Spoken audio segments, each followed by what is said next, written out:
All right, everybody, welcome back to the Move podcast. I'm your host, Lance Armstrong, sitting here with JB Hager over there, Mr. Gorgeous, George Hincapie.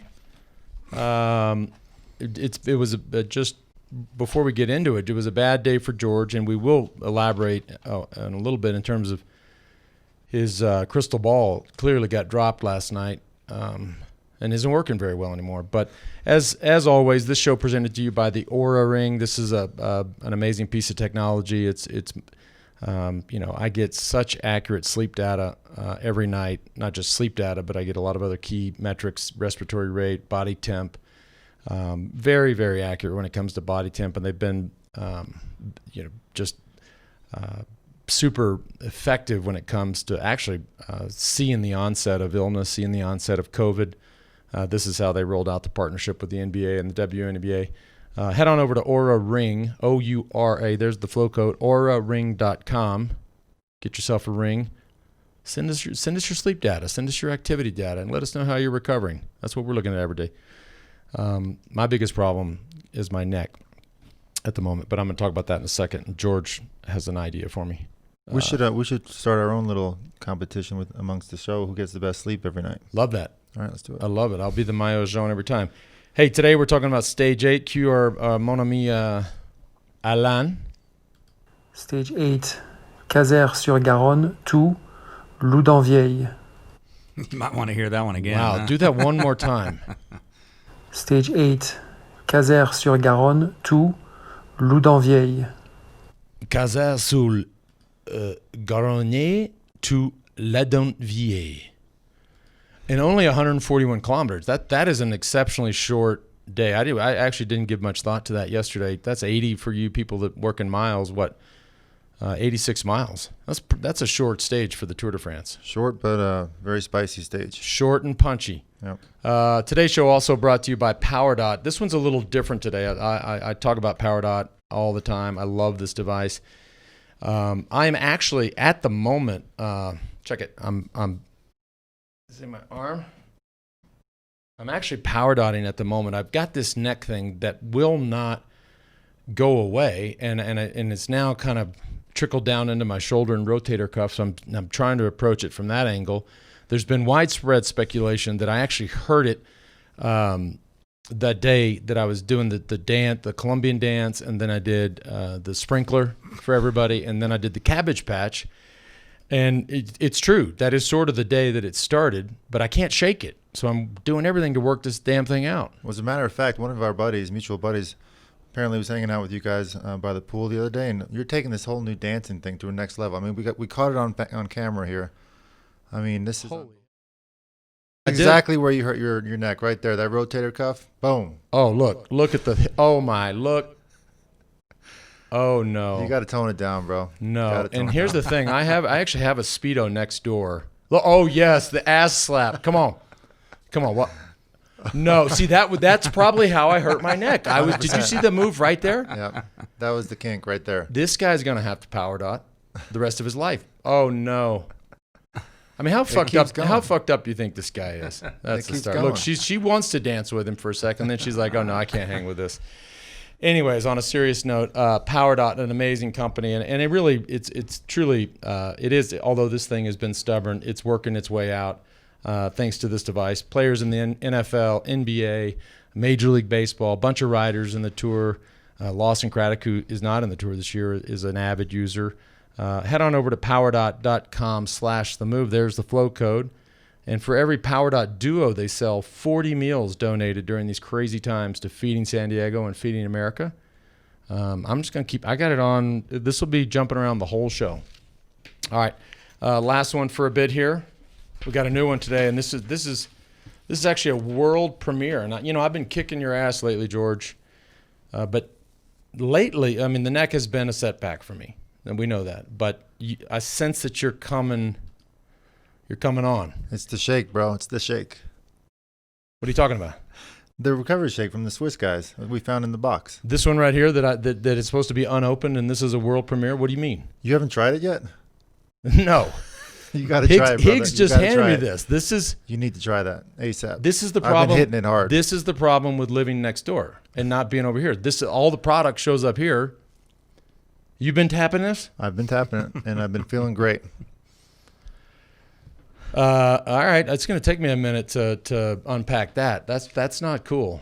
Three flavors. You've been hitting the strawberry. The way you rolled up this morning, I highly recommend you trying that because you're looking a little rough these days. I know it's there's a lot going on.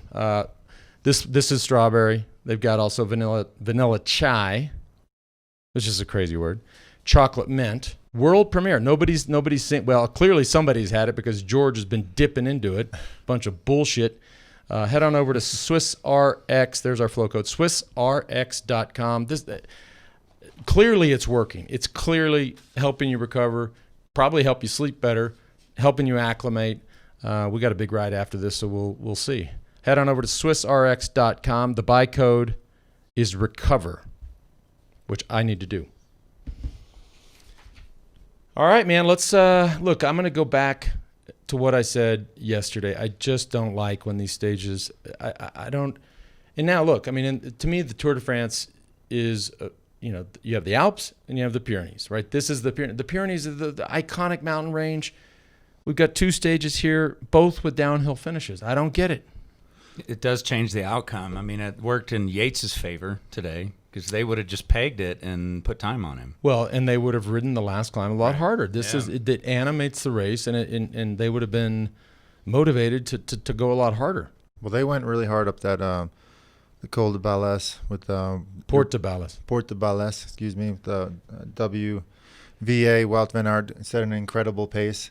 That guy Lance actually said something to me this morning which I found really interesting. You're calling WVA to be Tour de France winner eventually. Well, when we've talked about him before with Johan Bernal.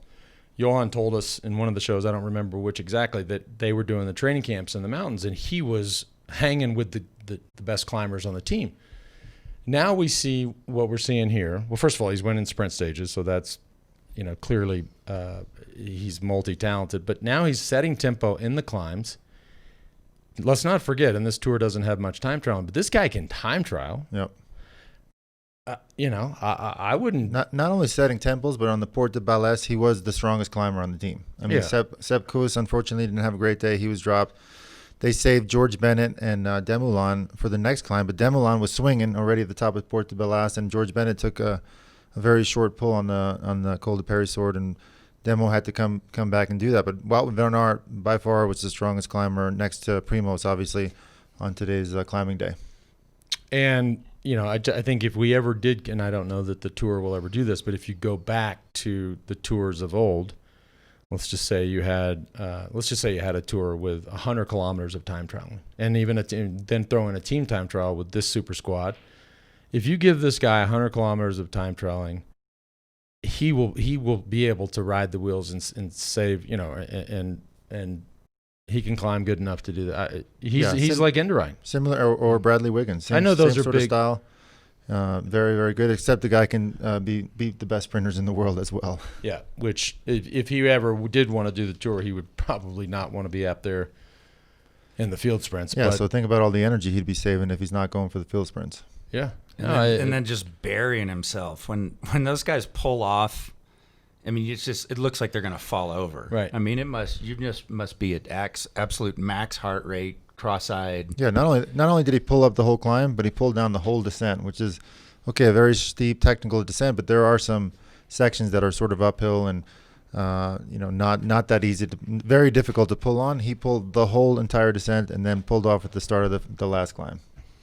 Which is what I love seeing that. I talk about it all the time. I mean, when guys have done their job for the day, there's no reason you're not going to miss the time cut. You're not trying to preserve your GC hopes. Just pull over. You could even stop. If you were that maxed out, just stop, have a little stretch, and then get going. Who cares? Right. Well, you had the sort of the second guys in line, Dumoulin and Carapaz today. They kept going because they had no choice. I mean, their directors are screaming in their ear saying, we need to have some sort of representation up there. And Dumoulin did not make it back up, but Carapaz seems to getting better and better each day and was able to get up there and do some tempo. And then to what I alluded to earlier, it's just a bad day for you. I mean, Thibaut Pinot dropped. Yeah, that was your pick for the day. That was hard to see, and surprised to see too. He rode really well in the crosswind the other day, which is not his strong suit. So by watching that, I thought he'd be great today, and he was obviously your off. pick for the overall. Dumoulin even dropped at one point. I had a bad day. Not even drop, but set or to do the early tempo on the bottom of the Perisord, which is not a great thing to see if you're trying to win the Tour de France. There's more. But it's like the it's like the Ginsu knife. But wait, there's more. And Nizzolo, the guy that you basically pick every day, he's now out of the race.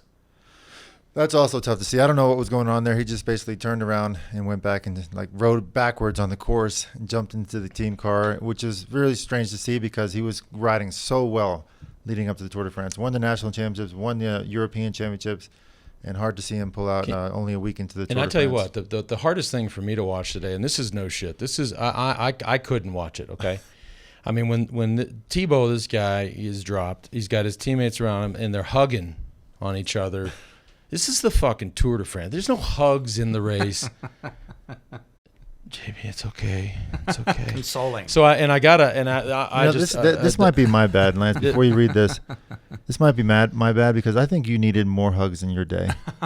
This would have helped a lot of situations. My mother, different. My mother was very affectionate. She loved me. I'm talking about your teammates, your people, I got hugged your enough. peers. So and I just couldn't help but read this, and this was sent to me by a friend of mine in Germany. This has to come from Brian Holm. I don't know if he commented or replied to you, George, but when I saw the hugs, it was like it was cosmic that this message showed up, and it had to be Holm that has commented on Asgreen's. What's his first name? Casper Asgreen's. It's either Instagram or Facebook, and Asgreen must have said something about how hard these stages were.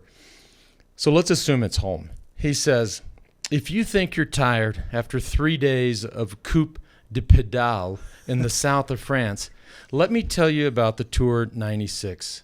Heppe, Boltz, Aldog, and Christian Hin pull in the peloton for 3 weeks through heat waves, thunderstorms, wet cobbles, Pyrenees, Alps, the Vosges, Holland, and Belgium. We had no fancy bus or hipster cook with sailor tattoos and a funny hat. Press officers did not exist. We spoke with our heart, and when somebody beat us, we did not congratulate them on fucking Facebook. I shared the room with Bjarne Riis and listened to his shitty taste of music for 3 weeks. My ears are still bleeding. Now, 24 years after, I still wake up in the middle of the night sweating like a shot pony, having nightmares about stage 16 through 44-degree Massif Central to Rotterdam. We never saw our boss Walter Godefroot smile at all, and Riis, Zabel, and Ulrich were not exactly stand-up comedians either. Trust me, in Paris, after winning GC in half the stages, we ate sauerkraut because it was the favorite food of all the Scheisse Fritzes. So, dear Casper, if you feel tired and unwell, give me a call, and I'll tell you about real life. Have a good drive in the air-conditioned high-tech team bus. Enjoy your protein strawberry milkshake. And remember, cycling is your religion. And say hi to the boys. Good luck. That has to be That home. has to be home. I just texted to confirm that 100% has to be home. And it So reminds me good. of a home story when he was my director back in the high road days. And I'll never forget, we're pulling into the Champs-Élysées, which we had some drama that year. Even between Lance and I, we had some drama, but definitely some drama between Lance from Garmin and our team. And he goes, guys, congratulations. We made it through the Tour de France. If I see any of you fuckers giving a guy from Garmin a hug, I'll fucking kill you. On the radio. Yeah, I agree. No hugs, baby. No hugs. Okay, there. Yeah, see, this That's has the to guy? be. It was so good. Wait, what was By the way, rift? What was coolest- the rift between you two that year? Coolest. We don't need to talk We about don't that. need to talk Come on. about Coolest that. No, director we on don't- the planet. We don't need to talk about that. This is Funniest director on the Listen, planet. we're back, JB. We're back in a good place. Okay, let's not talk about it. Well, reflect on it. Don't tell it. Let's talk. Let's also talk more about a couple of notes from today. You know, my pick yesterday was Julian Alaphilippe. My question at the beginning of the tour was, can he repeat last year's exceptional performance? So we see him attack today, and I'm like, oh yes, I'm right. Yeah. And then 30 seconds later, bam, I think- seeing the douches out the back. Yeah, that blew us all away. Whoop. What are you possibly thinking by attacking and then sitting up? I couldn't explain what was going on there. He thought he had it, and he didn't. Yeah. No, if you're attacking like that, You know. it's not like you go from attacking to getting dropped. That was just a very strange scenario. Yeah. I don't know what maybe actually Holm might have some intel. They're buddies. Nielsen Powell, again, another. This kid is not, he's not there just to be pack fill. He pulled the lance at the bottom of the climb too. He did have a little snafu there on the downhill. The field was smaller and slightly more lush, but hey, he kept it up. And well, we know that descent really well. It's very technical, and you're full gas. Your heart rate's through the roof, and he was trying to come back to the front group, so he was taking mad risks, which you got to respect. The guy was going for the win. First Tour de France, already in 2 really important breakaways of the Tour de France. I'm giving him some mad kudos. Yeah, no, he was. And by the way, speaking of not getting kudos, the Russian, oh god, Zakharin, this downhill, I couldn't watch it. I mean, I was like this. I was like, oh no. He was doing 3-point turns in the switch. I mean, it was like. Not only that, but he's on his hoods. Like I understand descending on a hood when you're going easy and you're just trying to recover, but this is a full gas race situation where he's trying to not get dropped from the AG2R guy.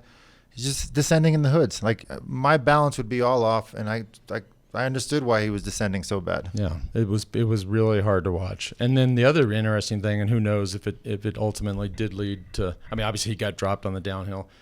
I fully expected him to catch back up on the next climb. Which he was making up time. And then, boom, the man with the hammer came. And we saw earlier on the Portobello, he took a gel from a soigneur and it dropped it. Yeah. And didn't. So I just wonder if he had a fueling issue there. Well, so, I mean, as you know, these guys are all obsessed with weight. So they're probably only starting that climb with 1 bottle and very little food in their pockets. So we both commented as soon as he dropped that gel, we're like, oh shit, that is not good, because if that was his only fuel for the next hour and a half after such a hard effort up the Col de Balles, it's your body. And we saw it. He started the Col de Périsord, started instantly bringing the gap back from 40 seconds to 20. So I think he got up to like 17 seconds. And then all of a sudden the lights went off. And that usually indicates a big, as they say in French or Italian, frangal. Yeah, he had a frangal. Bonk, as we say. I mean, he was seeing the douches done. And he got caught by my ex-team rider, Tom Skujins, who I was very happy to see once again in the breakaway, riding super aggressive. I mean, this is one of the best kids on the planet. Love that guy. He had an amazing career on our Incapi Sportswear development team. One stage of the Tour of California. And to see him up here racing with the best guys in the world, getting second place, and up to right now, the hardest stage of the Tour de France was super fun to see. And Nans Peters. I hope I said that right. Yeah. It's not a very French name, but congratulations to him, man. Made that early break and just hung in there and obviously distanced the other guys on the downhill and held it off. No, he rode. I mean, he was clearly on the first climb. It looked as though Zakharin was stronger. He was doing most of the work, and he looked well within his limit.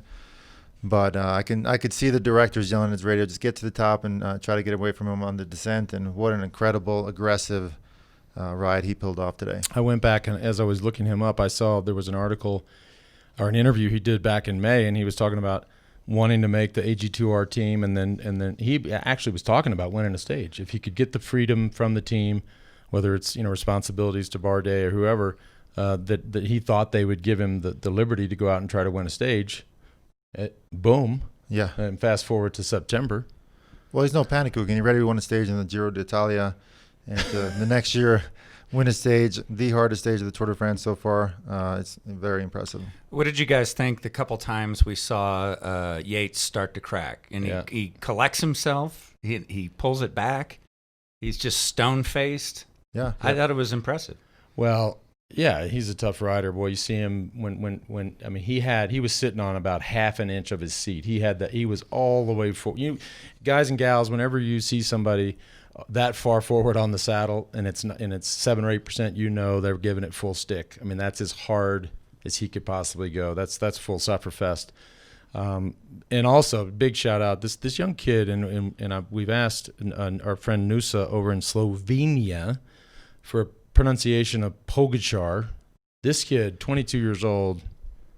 We keep talking about all these young guys. We talked about him earlier in the race, and then obviously, but 2 guys that were distanced yesterday, lost a minute 21 yesterday. We're back up there today, Landa and Pogačar. You watch. We'll get 10 more days, or hopefully we'll get 10 more days into this.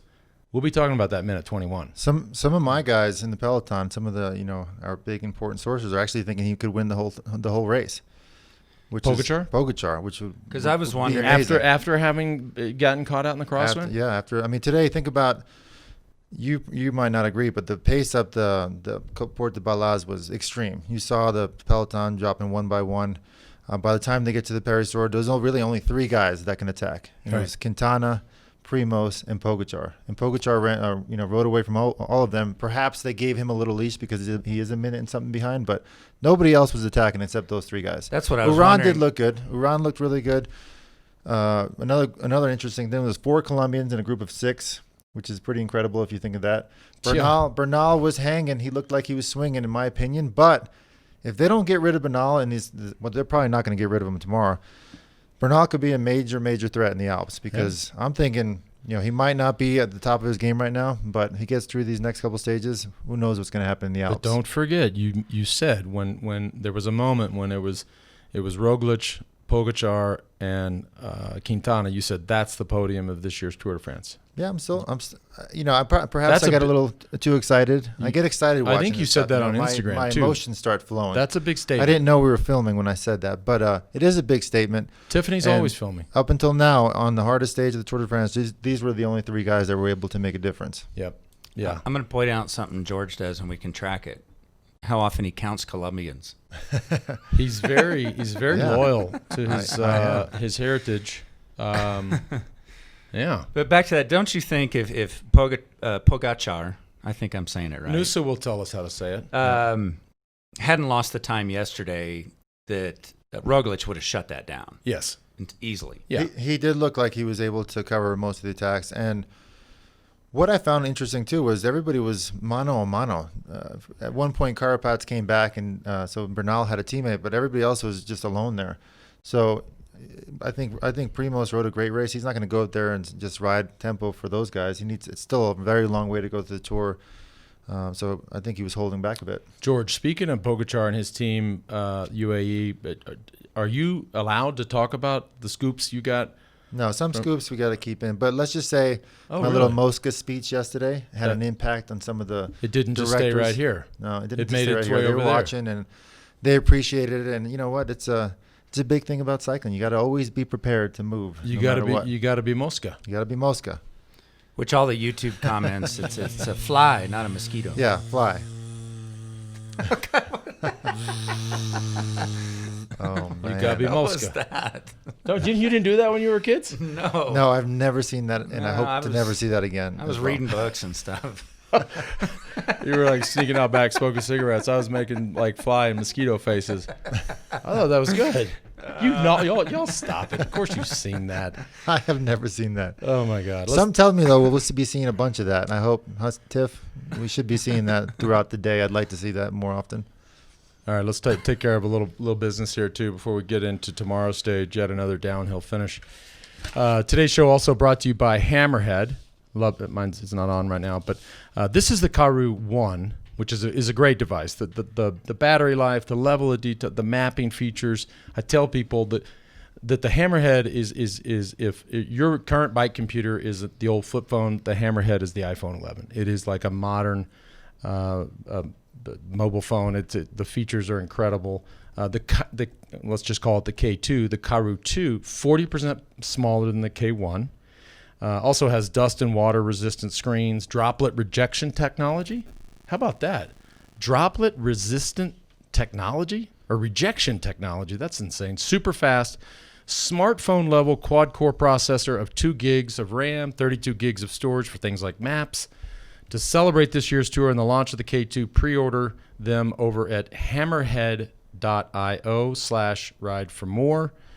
Here's our flow code. Boom. Love that flow code. That's sick looking. I did bring mine also, just because what has happened to yours? Well, can someone get the camera on me, please? This thing.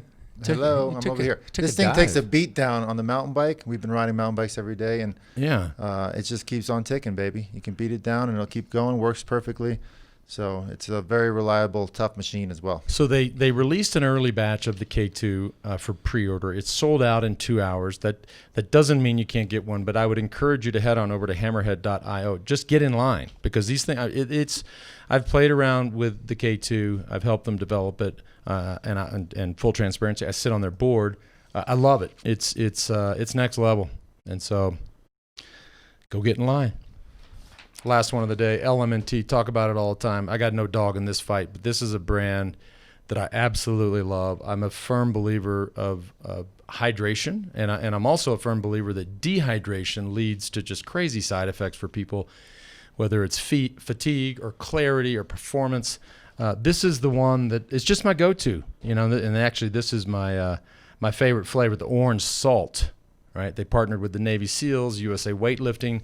It's grab and go. There's little packets in here. You open your bottle, boom, one packet per bottle, 1,000 milligrams of sodium. As George loves to point out on Instagram, I sweat my ass off when I'm out there. I don't know why.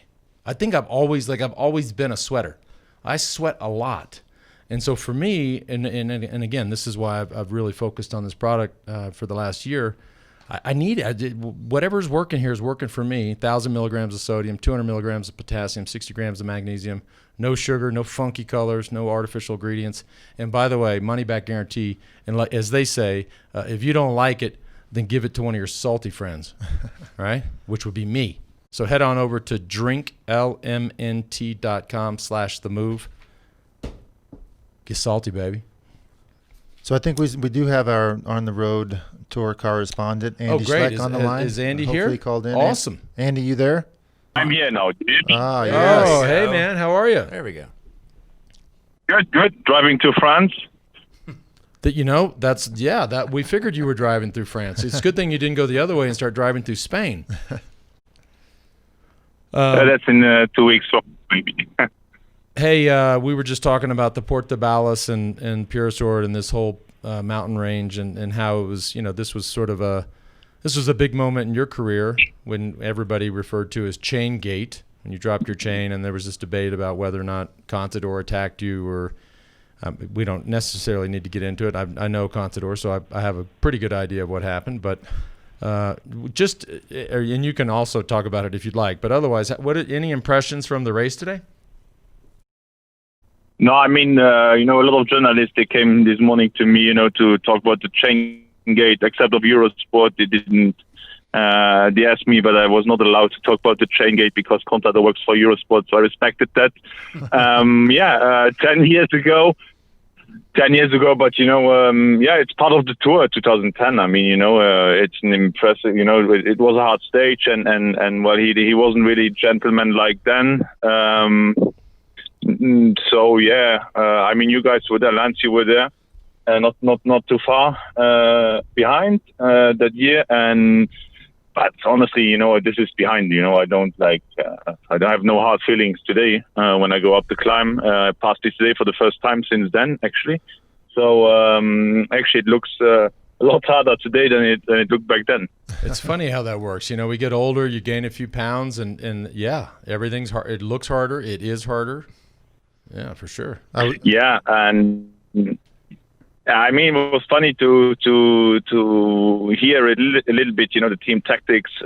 This morning, I spoke to Carsten Jefferson. Yesterday, they saw we worked for Team Ineos Grenadine. They saw a big opportunity today, but actually nothing really happened on that climb. I think Bernal is just hanging in there.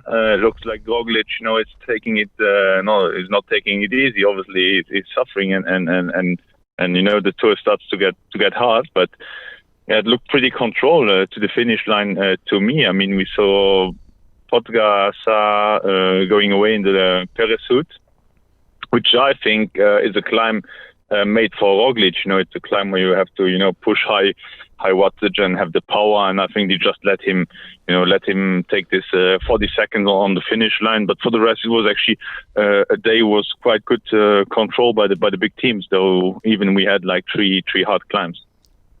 So what do you think? What are your thoughts on Bernal? Do you think he's looking better? Do you think he's going to be a threat in the Alps? Would love your insight into that. Yeah, I honestly think he's on the limit. I think he can't go any quicker. I think he was really happy that, I mean, we see Quintana really strong today.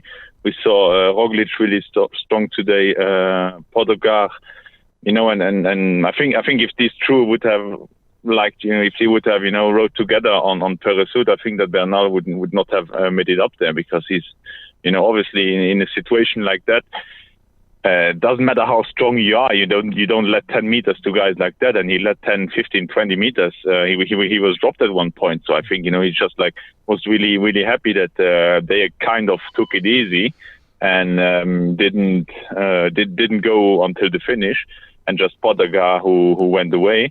I honestly think he's on the limit. I don't think that he could go any faster on any of these climbs today. Wow. Yeah, that's interesting. Wow. I didn't realize also that now that Andy said it and I look at it, I didn't realize that Pogačar got, 38 to 40 seconds. Yeah. That's he I lost. honestly, I think he's really, really strong, and the guy is confident. I read this morning L'Equipe where they asked him yesterday, so what do you say? You lost 1 minute 20 today, and you know what his statement was? The guy says it doesn't really matter in the end. It's 1 minute 20. So if you would do a statement like that, you gotta feel good, no? Yeah. I would think you woke up on, yeah, that's because it does matter. And we were talking about it before you came on, that's the kind of time loss that you talk about at the end of the race. That, I mean, he's riding as well as he has, and there are people that saying he could even potentially win, but a minute 20 is a minute 20, and if he's sitting here dismissing it with, you know what, I respect that. He's gonna. He thinks he's No, I gonna let respect loose. it, and I mean, it's like, you know, he lost. You know, it was a bad day for him yesterday, but also, if you look at the stage yesterday, he was the guy pulling most behind, you know, and it's not his specialty, riding in the wind. But even the other guys who were with him, he said it was unbelievable the work he did behind. So it, you know, it was, he got dropped 30 Ks to go. He got dropped. He had the puncture, like, you know, 35 Ks to go. That's right. Yeah. And, you know, he only lost 120. So someone have to have done a good job behind. And then, you know, with the statement that he says it doesn't affect the end of the race. It doesn't matter because, you know, I'm going to make it up again. That's, you know, there's some confidence talking out of that 21-year-old guy. And I'm really, really curious to see him the next day. I think he can do it. Yeah, Andy, a couple of the guys, one of the guys that's in the race right now was probably in that group with him, and he thinks, even after what he saw yesterday and what he saw today, that he can actually win the whole Tour de France. So it's kind of interesting developments here. Wow. All right. Well, yeah, I mean, he was like the 5-star for me at the beginning. I expected Pinot, but yeah, we see what we see every year from him. You know, a bad day, or he referred. Maybe it was a crash, but maybe it was also something else, like every year. Yep. But I see him clearly on the podium, and Quintana as well. He's, you know, happy with his team. I think he needs to wait he knows that he needs to wait till the last week because he doesn't have a team to back him up, especially not in the climbs. And then, yeah, Roglic still my number one for Paris, and he just looks like he controls the race. Well, great, Andy. We appreciate it, and we're going to try to hit you up tomorrow, and we got the rest day after that. So we really appreciate you being on and hearing your awesome insights. No problem. Thank you, guys. All right, Andy, buddy. thank Thanks, you. Andy. See, this is the difference of actually being there. Did you hear? I mean, you hear the way he's talking Yes. about the race, and not that he's standing on the side of the road and watching it, but it's just, you know, you're at the start, you're at the finish. You see guys, you see them. You know, you see how lean they are at you know, at certain points of the day, or you see how dead they are at the end of the day, and you're like, huh, that's just a different analysis, right? We sit here in Colorado, and Hey, we're really lucky to have Andy on the team Oh, for this dude. Tour de France. He's going to have all the inside scoops that we need, and I'm excited to just keep talking to him as much by as the we way, can. he's a fucking cool guy too. Like, you wonder, like, you watch races over the last 20, 30 years, and you're like, would I want to have a beer with that dude? When I want to go on a vacation with that dude? This guy, you want to be hanging with this guy. Like, this, Yep. he's just a cool guy, and you hear it in his voice, but it's legit. Like, he's just awesome. Andy's a class act, no Yeah. doubt. So let's spend a little time talking for tomorrow. And so 'cause, I'm really looking forward to the ride today, just to see how, since I didn't realize George was stealing my protein shake, but We got a hard one. We're going to go 3-4 hours today, buddy. All right, bring it. Let's do it. I'm going to say what I've always, what I've said the last, what I just always say because it just drives me crazy. These downhill finishes. And another short day, 153 kilometers. So now we're at 95 miles. Guys and gals, that's short for the Tour. But, here you have, the Col de Marie Blanc is a very hard climb. Very hard. Straight up. It would be so unbelievable. And maybe it's not, the only interesting thing about Col de Marie Blanc is there's an 8-second time bonus at the top. Not that, I think that's worth a team trying to keep together the peloton for that. But, another downhill. So we got to factor in tomorrow. Apparently, it's weather coming. Could be raining, and it's gotten a lot cooler, which, as you know, in the mountains, could make some serious, conditions to deal with the descents and the higher altitudes. It could be a pretty nasty day if that does in fact happen. Where did you hear? I'm going to look up the weather. Where did you hear that? From my peeps. Man, a couple different sources have said the same thing. Yeah. I think tomorrow's last climb is going to be aggressive. It's the last day in the Pyrenees. It's the last day for, the next week or so where some of the GC guys can make a big difference. They have a rest day after that. They have a rest day, so tomorrow's full gas for everybody. There's going to be a bunch of guys trying to get in the breakaway. So I expect a lot of fireworks on tomorrow's stage. So just so we're clear, and I said Col de Marie Blanc is very hard. The way the Tour does this is, they sort of lay out the climbs, and it's 7.7 kilometers at 8.6%. So you hear that, and you're like, all right, that's pretty hard. Now, that is an average gradient, right? Starts out 4, 5%, 5%, and then it kicks up 10.5, 12.2, 13.6. Yeah. So when we average it out, it sounds somewhat hard. When you start to break it down, the last half of the climb, 4 kilometers at 12%. I love that. I would love it if we finished on top. And not only that, but if you remember the Marie Blanc, it's pretty much straight up. You could just see the climb. There isn't many switchbacks, which makes it tougher many times mentally when you can see what's coming. All right. What do we got, JB? Any some housekeeping? We do. Breaking news. Got the pronunciation. Breaking news. Oh, so and this is great. And this is I tell you, Andy Schleck is on our home team. We're all here. We have another team member, Nusa, over in Slovenia, who really helps us. This is the young lady who gave us the correct pronunciation of Primož Roglič years ago as she was in bed, which that's a whole other subject. And we sent her a message and said, we need the correct pronunciation because I'm probably messing it up, Pogačar. Yep. So now it looks like we might have, JB, do we have it? We have the pronunciation for Pogačar. Here we Hello, go. we do team. So the correct pronunciation of another Slovenian rider is Tadej Pogačar. If I repeat again. Yes, you should. Tadej Pogačar. Tadej Pogačar. Tadej, almost like Sade, I love. Tadej Pogačar. A lot of people say it wrong, by the way. If you watch TV, everybody's saying it wrong. We've been butchering it. Let's just change his name to Today.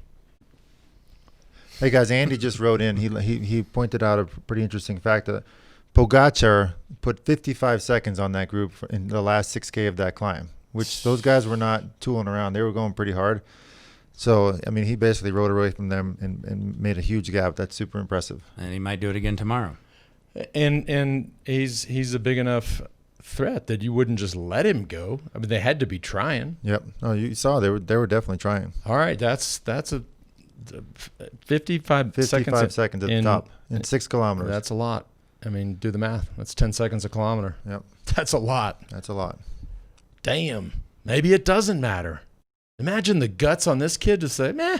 And I'll get it back. I know that downhill really well. It's not, that narrow of a road. So if you have 1 or 2, 3, 4 guys working together, you can make a big difference on one guy, which we saw Pogačar was by himself. Yep. So that's why he lost those 10, 15 seconds on the downhill. But the most important thing is what he put on them on the uphill. Yep. All right. A question. Lance and George, love the podcast. An American expat in Tokyo and you do have fans here. Love it. My question is, what technology do they use today in the sport that you wish you had when you guys were racing? From Andrew. Disc brakes. I like it. Yeah, just for sure, disc brakes. Yeah, it's Same for you? Yeah, I'd say the same. Yeah. Yeah. Uh, and ketones. right.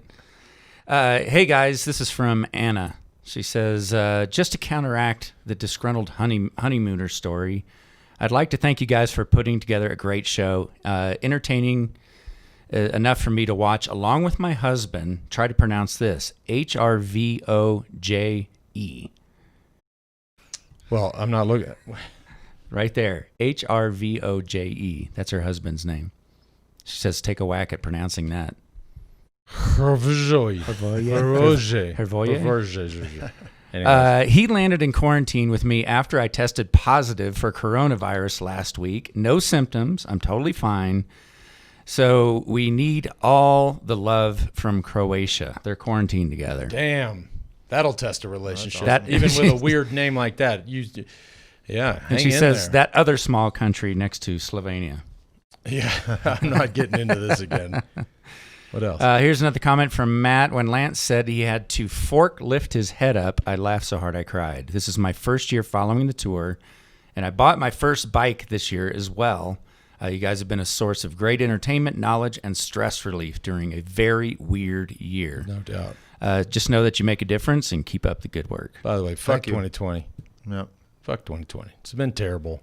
And it's true. But today is the first day in 3 or 4 days I did not have to forklift my head off the pillow. I was able to actually lift my head off the pillow, which, hey, baby Good steps. sign. That's a good baby sign. steps, bro.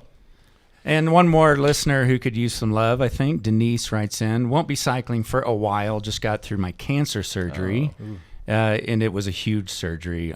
All I'm doing now is sleeping and dreaming about riding again. Let's do it, Denise. Kind of pissed. I can't exercise, but I have to listen to my doc for now. I'll be back. That's right, you will. Denise Strong.